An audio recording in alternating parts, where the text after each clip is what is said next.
इलाहाबाद, अब जिसे प्रयागराज कहा जाता है, 3 पवित्र नदियों के संगम पर बसा ये शहर सिर्फ कुंभ और तीर्थ का स्थल नहीं, बल्कि यहाँ की गलियों, मंदिरों और हवाओं में सदियों पुरानी कहानियां और रहस्य गूंजते हैं। लेकिन एक मंदिर जिसे लाखों श्रद्धालु हर साल देखने आते हैं, उसकी एक कहानी है जो आज तक किसी ने पूरी नहीं सुनी। ये कहानी है उस लेटे हुए हनुमान जी की, संगम के पास स्थित हनुमान मंदिर की। कहते हैं भगवान हनुमान यहां खुद प्रकट हुए थे, पर क्या कोई सोच सकता है कि इस मंदिर के नीचे एक और दुनिया छिपी हो सकती है?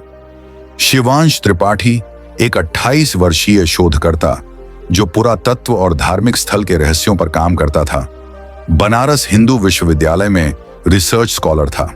उसे हर बार कुछ नया खोजने की लगन रहती। एक दिन संगम में स्नान करने आए श्रद्धालुओं की भीड़ के बीच उसने कुछ सुना। एक बूढ़े साधु किसी नौजवान को कह रहे थे, हनुमान सिर्फ बाहर नहीं है, भीतर भी हैं।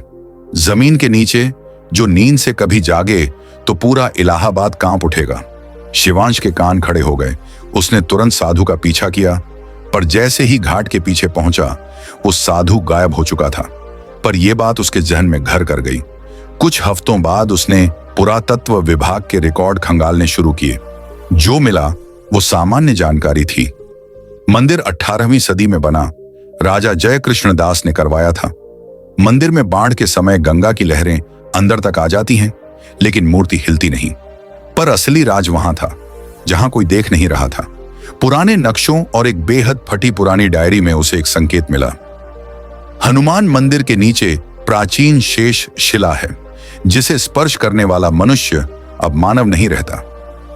डायरी में ये पंक्तियां किसी भैरवनाथ साधु की थीं। तारीख थी 1879।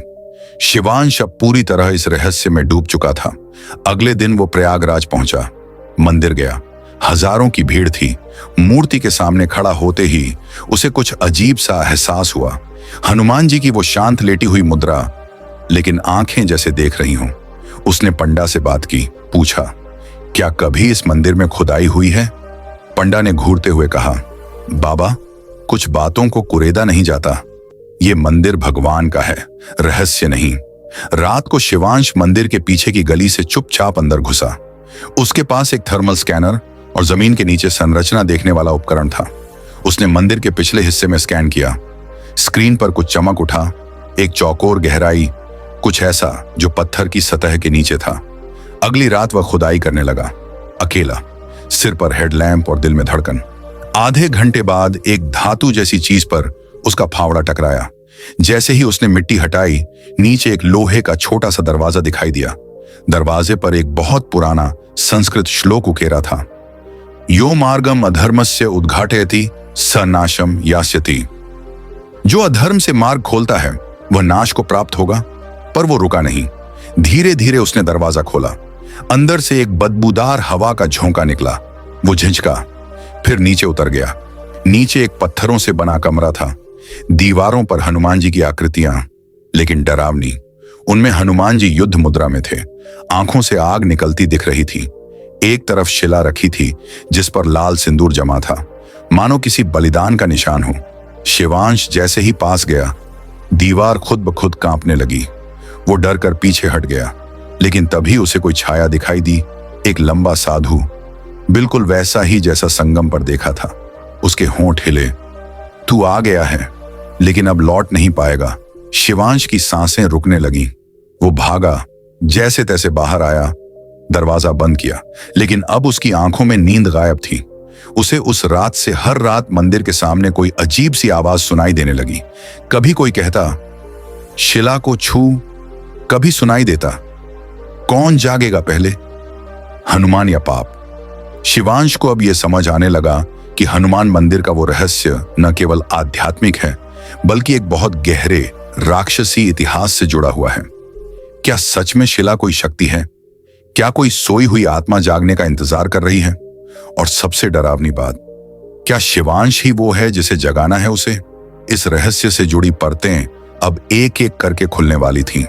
शिवांश उस रात के बाद खुद को बदलता हुआ महसूस करने लगा था। सपनों में उसे वही गुफा, वो लाल शिला और वो रहस्यमयी साधु दिखाई देते। हर सुबह उठने पर उसके शरीर पर हल्की जलन होती, जैसे किसी अग्नि ने छू लिया हो। कई बार मंदिर के सामने से गुजरते समय उसकी नजरों के सामने पूरी जगह एक पल के लिए कांप उठती।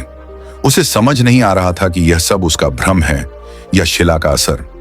उसने एक दिन प्रयागराज के एक प्राचीन पंडित रुद्र नारायण मिश्र से संपर्क किया, जो मंदिरों के पुरातन रहस्यों को समझते थे।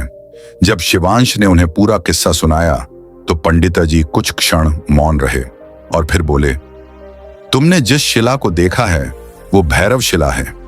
ये कोई साधारण पत्थर नहीं, इसमें प्राचीन मारुत शक्ति कैद है। ये वही शक्ति है जो त्रेता युग में महाबली हनुमान से पृथ्वी पर आई थी, लेकिन कालांतर में इसे एक शिला में कैद कर दिया गया। क्यों? शिवांश ने पूछा। पंडित जी बोले, क्योंकि अगर यह शक्ति किसी गलत इंसान के हाथ लग जाए तो पूरी पृथ्वी पर प्रलय आ सकता है। वो हनुमान के नाम से विनाश करेगा। शिवांश कांप गया। क्या वो खुद कोई गलती कर चुका है? उसी रात उसे मंदिर के पास फिर वो साधु दिखा। इस बार वो साधु उससे मुखातिब हुआ, तू अगर सच्चा है तो अग्निपथ से गुजर, तभी तुझे प्रकट दर्शन मिलेंगे। अगले ही क्षण वो साधु फिर गायब हो गया।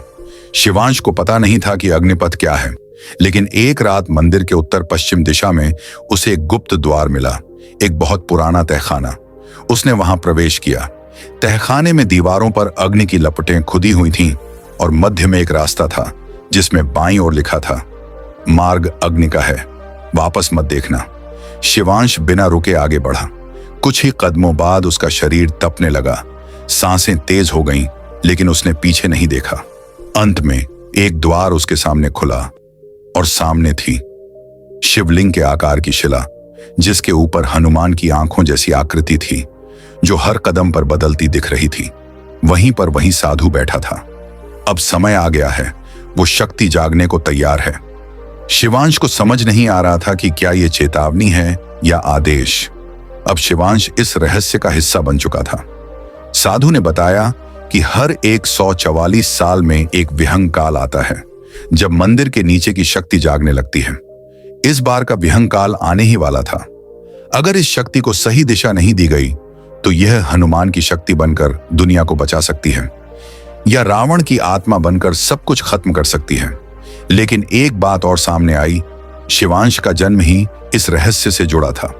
उसके दादा पंडित रामचरण त्रिपाठी इसी मंदिर में पुजारी थे और 1965 में अचानक लापता हो गए थे। उनके अंतिम शब्द यही थे, एक दिन मेरा वंशज लौटेगा और इस शिला को स्पर्श करेगा। अब शिवांश के पास दो विकल्प थे। एक, शिला को पूरी तरह छूकर शक्ति का वाहक बनना दो, या उसे फिर से सील कर देना जिससे कोई उसे छू ना सके। लेकिन इससे पहले कि वो फैसला ले पाता, प्रयागराज में अजीब घटनाएं शुरू हो गईं। मंदिर के बाहर एक भक्त की आंखों से खून आने लगा। एक पुजारी बिना कारण तड़पने लगा और बोला, वो जाग गया, वो जाग गया। शिवांश समझ गया, शक्ति अब सो नहीं रही। इस भाग में कहानी एक नए मोड़ पर पहुंचती है। पंडित रुद्र नारायण ने एक आखिरी रहस्य उजागर किया। यह शक्ति सिर्फ हनुमान की नहीं, बल्कि रावण की भी प्रतीक्षा कर रही है। रावण की आत्मा त्रेता युग में विनष्ट नहीं हुई थी। उसके तप के कारण उसकी एक चेतना को महाकाल की गुफा में शरण मिली थी, और अब वो चेतना इसी शक्ति के जरिए वापस लौटने की कोशिश कर रही थी। साधु जो अब तक मार्गदर्शक बनकर उभरा था, उसने असली चेहरा दिखाया। मैं ही हूं भैरवनाथ, रावण का वंशज, और मैं ही इस शक्ति को मुक्त करूंगा। शिवांश के होश उड़ गए। वो साधु जिसकी आंखों में भक्ति दिखती थी, असल में अंधेरा था। अब लड़ाई शुरू हो चुकी थी। एक तरफ शिवांश जो हनुमान की आत्मा से जुड़ा था, दूसरी ओर भैरवनाथ जो रावण की चेतना को लौटाना चाहता था। आखिरी भाग में पूरे प्रयागराज में हलचल मच गई। संगम की लहरें शांत नहीं थीं। मंदिर में हनुमान जी की मूर्ति से सिंदूर बहने लगा। हजारों लोग एक साथ जयकारे करने लगे, जय बजरंग बली, संकट मोचन। शिवांश अब अंतिम बार उस शिला के पास गया। उसने मंत्र पढ़े जो उसके दादा की पुरानी डायरी में थे। शिला से प्रकाश निकला। वहीं दूसरी ओर भैरवनाथ भी उसी शक्ति को छूने के लिए दौड़ा। दोनों के हाथ उस शिला पर एक साथ पड़े। अचानक बिजली सी कौंधी, मंदिर की दीवारें हिलने लगी। फिर एक जोरदार गर्जना हुई। हनुमान जी की मूर्ति ने आंखें खोली और एक तेज आवाज आई, जहां धर्म है वहीं मैं हूं, जहां अधर्म है वहां विनाश भी। भैरवनाथ की देह वहीं जलकर राख हो गई। शिवांश बेहोश हो गया। जब वो जागा तो हजारों श्रद्धालु उसके चारों ओर थे। पंडित रुद्र नारायण ने कहा, तुमने एक युग को बचाया है। अब शिवांश मंदिर का रक्षक बन चुका था। वो जानता था कि हनुमान मंदिर सिर्फ एक तीर्थ स्थल नहीं, बल्कि एक जागृत शक्ति का केंद्रवन है। वो शक्ति अब सोई हुई है, लेकिन अगर फिर कभी अंधकार बढ़ा तो बजरंग बली फिर प्रकट होंगे।